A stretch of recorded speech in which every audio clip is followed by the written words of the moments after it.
प्रेमचंद को सम्राट की उपाधि क्यों दी गई? इतने से तो नहीं दी गई होगी। साहित्य की रचना तो बाद में भी और इससे पहले भी कई साहित्यकार हैं। प्रेमचंद इसीलिए सबसे अधिक महत्वपूर्ण है कथा जगत में हिंदी के, क्योंकि प्रेमचंद ने सबसे पहले साहित्य को मानवीय जीवन से जोड़ा। मैं थोड़ा सा पीछे जाना चाहूंगी इसके लिए, थोड़ा सा पीछे यानी कहानी और उपन्यास साहित्य के इतिहास की, उसके उगम की। हम देखते हैं कि प्रेमचंद पूर्व का जो कथा साहित्य था, वह कथा साहित्य केवल और केवल मनोरंजन के लिए लिखा जाता रहा था, रचा जा रहा। मनोरंजन यानी एंटरटेनमेंट। देखिए, कहानियां और उपन्यास केवल और केवल मनोरंजन के लिए लिखी गई। हम देखते हैं कि इसके अंतर्गत जासूसी इस प्रकार की, तिलस्मी और अय्यारी इस प्रकार की। तिलस्मी और अय्यारी कहने पर एक नाम मेरे सामने आ जाता है, हमारे प्रसिद्ध तिलस्मी और अय्यारी उपन्यासकार देवकीनंदन खत्री जी का, जिनका चंद्रकांता संतति, मेरे ख्याल से हम लोगों ने हमारे बचपन में दूरदर्शन पर एक नाटक देखा था, चंद्रकांता। वो लंबे बालों, खड़े बालों वाले क्रूर सिंह, याद आ गया।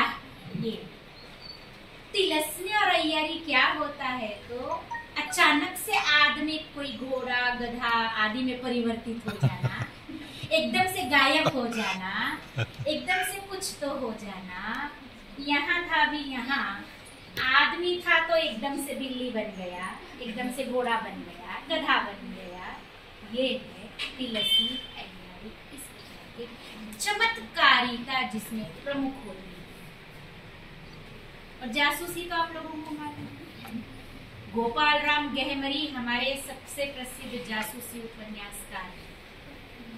इस प्रकार की रचनाएं केवल और केवल मात्र मनोरंजन के लिए लिखी गई। मानवीय जीवन से कोई सरोकार इस साहित्य का नहीं था। प्रेमचंद सबसे पहले मानवीय जीवन से जुड़े कहने पर हम देखते हैं कि प्रेमचंद ने सर्वप्रथम मानव जीवन की संवेदनाओं, उसकी भावनाओं, उसकी संवेदनाओं और उसके जीवन की सूक्ष्म से सूक्ष्म और विस्तृत से विस्तृत उस संपूर्ण जीवन को अपने साहित्य में केंद्र।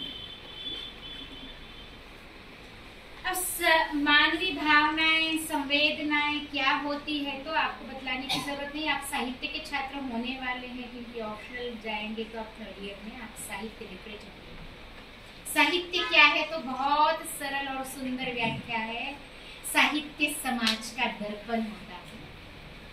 जो कुछ हम समाज में देखते हैं वे साहित्य में प्रतिबिंबित होता है, और जो कुछ साहित्य आप लोग देखते, पढ़ते, सुनते हैं वह समाज में हमारे आसपास घटित होता है। साहित्य मतलब क्या?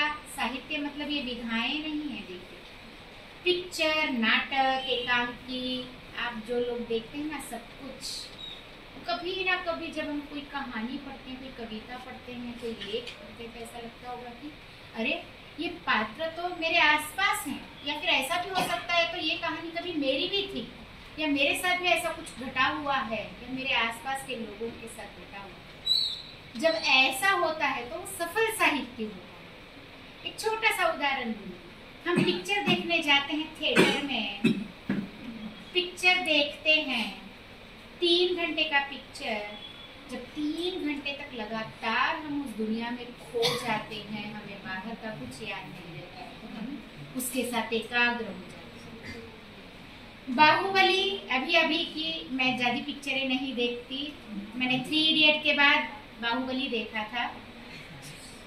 मैं आपको बोलती हूँ कि उस बाहुबली पिक्चर को देखते हुए 3 घंटे, वो सचमुच भी उस पता नहीं क्यों मुझे लगा कि एक अलग दुनिया में, वो फेरी टेल मतलब बचपन में हमने जो परी कथाएं सुनी थी ना, वो जो कहानियां सुनी थी, पता नहीं उस दुनिया में चले गए।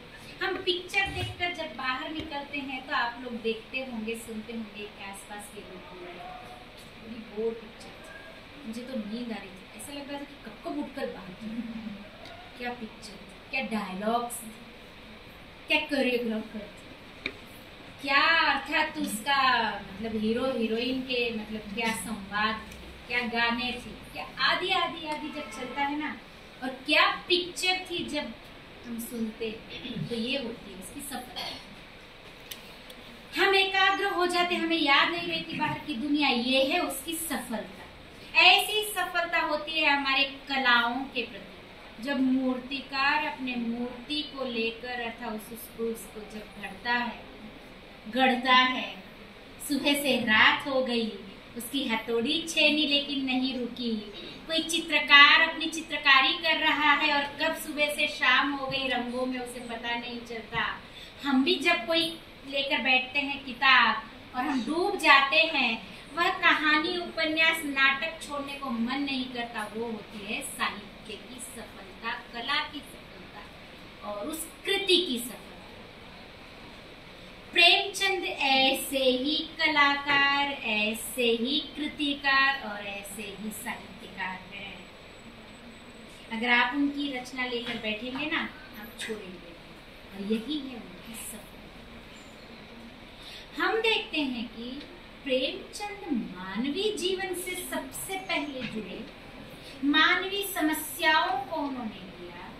प्रेमचंद के संपूर्ण साहित्य का केंद्र बिंदु अगर हम देखेंगे तो मानवीय जीवन है। इसमें सबसे पहले आते हम देखते हैं कि इस संपूर्ण भारतवर्ष अर्थात उस वक्त के तत्कालीन समाज का एक ऐसा तबका, एक ऐसा वर्ग जो उस समय निम्न भी माना जाता था, एक ऐसा तबका जो नया निर्माण हुआ था, वह मध्यम वर्ग, और एक ऐसा वर्ग जिसे हम कभी नहीं भूल सकते क्योंकि वह हमारे जीवन का आधार है, वह है किसान वर्ग।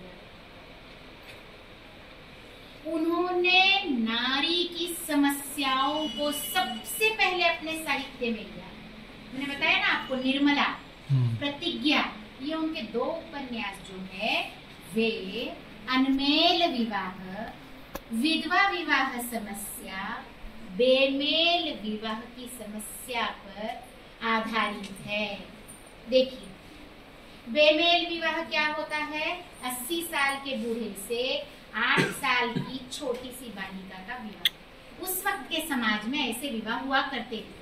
प्रेमचंद भी इससे अछूते नहीं रहे।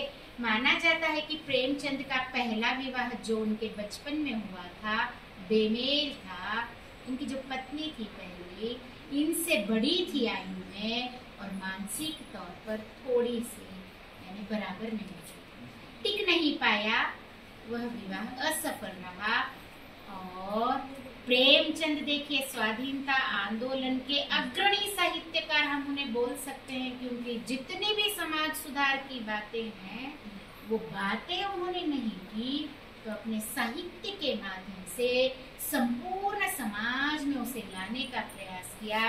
दूसरा विवाह इनका जो हुआ शिवरानी देवी से, वह विधवा अर्थात बाल विधवा शिवरानी देवी से उन्होंने अपना विवाह किया।